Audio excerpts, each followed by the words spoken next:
সোনারপুরে দিনে দুপুরে পেল্লাই পুকুর চুরি, রেলের জমি গেলছে কে? রেল স্টেশনের 1 নম্বর প্ল্যাটফর্মের পিছনে রেলের জায়গায় অবস্থিত প্রায় 2 বিঘা পুকুর ধীরে ধীরে ভ্যানিশ। সোনারপুরের রেলের জমিতে বেআইনি ভরাট, রেল ঘুমায়, দুষ্কৃতীরা জাগে। সোনারপুরে পুকুর বুঝিয়ে bus stand, auto stand, club, এমনকি তৈরি হয়েছে ভ্যান স্ট্যান্ড। স্থানীয়দের প্রশ্ন, রেল কর্তৃপক্ষ কি জেনে শুনে নীরব? ফলে নাগরিক সমাজ থেকে উঠছে প্রশ্ন। প্রতিদিন পড়ছে লরি লরি ময়লা, রেলের বিল্ডিং স্টেশনের কাজের ইট, বালি, রাবিশ সবই পড়ছে পুকুরে। তবে কি রেল কর্তৃপক্ষ সবই জেনে শুনে নীরব থাকবে?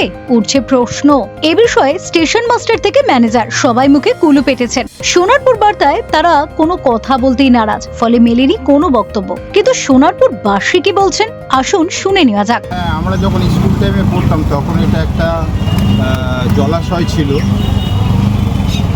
আস্তে আস্তে আস্তে সবাই ময়লা ফেলে এখানটাতে ভরাট, মোটামুটি ভরাট হয়ে যাচ্ছে। এটা একটা রেলের জলাশয় ডোবা ছিল, এটা ফেলে ফেলে এগুলা ভরাট হয়ে গেছে। অ্যাকচুয়ালি এটা রেলের জায়গা। 1 টাকা ভাড়ায় অটো চালিয়েছি আমরা সোনারপুর হয়ে লাইন দিতাম। ওদের সঙ্গে ঝগড়া বিবাদ তখন সিপিএমের আমল ছিল, কমলগঞ্জের চেয়ারম্যান ছিল। আমরা 1 টাকা ভাড়া চালিয়েছি, ওদের সঙ্গে ঝামেলা হতে আমাদের লাইনটা এদিকে নিয়ে চলে যায়। সিপিএম আমলের লাইনটা ওপারের লাইনটা দিতাম। যখন গাড়ি দোকানদারগুলো আপত্তি করলো, আমরা তখন সিপিএম পার্টির থেকে আমাদের আবার এই সাইড দিয়ে গাড়িটা রাখার ব্যবস্থা করলো। এটা জলাভূমি ছিল, আমরা দেখেছি জল এই দিয়ে জল উঠে থাকতো, আমরা ওই সাইড দিয়ে গাড়িগুলো লাগাতাম। তারপরে এই দোকান, এত দোকান আছে, এদের ভ্যাটের কোনো গল্প ছিল না। এই দোকানদাররা সব ময়লা ফেলে ফেলে এই সব ভরাট হয়ে গেছে।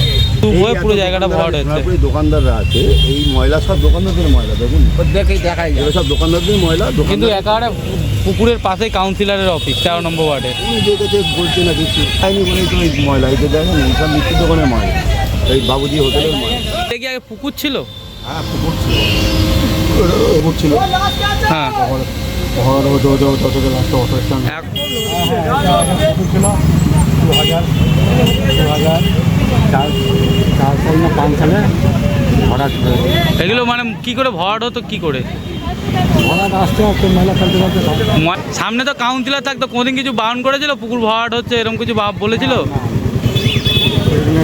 2005 সালে বাস স্ট্যান্ড তৈরি হয়েছে ভরাট করার পরে। আমি ছোটোবেলা দেখেছি পুকুর ছিল। সোনারপুরে যত এখানকার নোংরা সব এখানে ফেলে, ফেলতে ফেলতে ফেলতে ফেলতে আস্তে আস্তে সব হয়ে যায়। এবার বাসটা এখানে ছিল ওই পর্যন্ত পুকুর ছিল। হ্যাঁ এখন একটা মাছ চাষ আস্তে আস্তে আস্তে আস্তে আমাদের অটো ড্রাইভাররা রাবিশ ফাবিশ এনে ফেলে ফেলে ফেলে ফেলে এতটা পড়তো।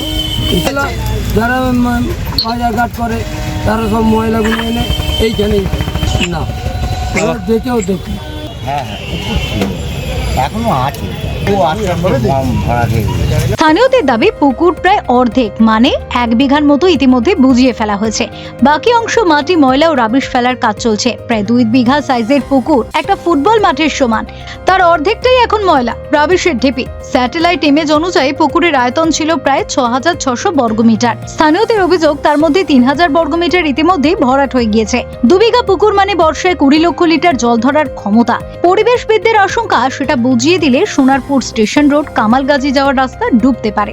যেখানে সোনারপুর স্টেশনকে বিশ্বমানের স্টেশন বানানো হচ্ছে, সেখানে মূল প্রবেশদ্বারের পুকুরের এই করুণ দশা নিয়ে উঠছে প্রশ্ন। ফেরো রিপোর্ট, সোনারপুর বার্তা।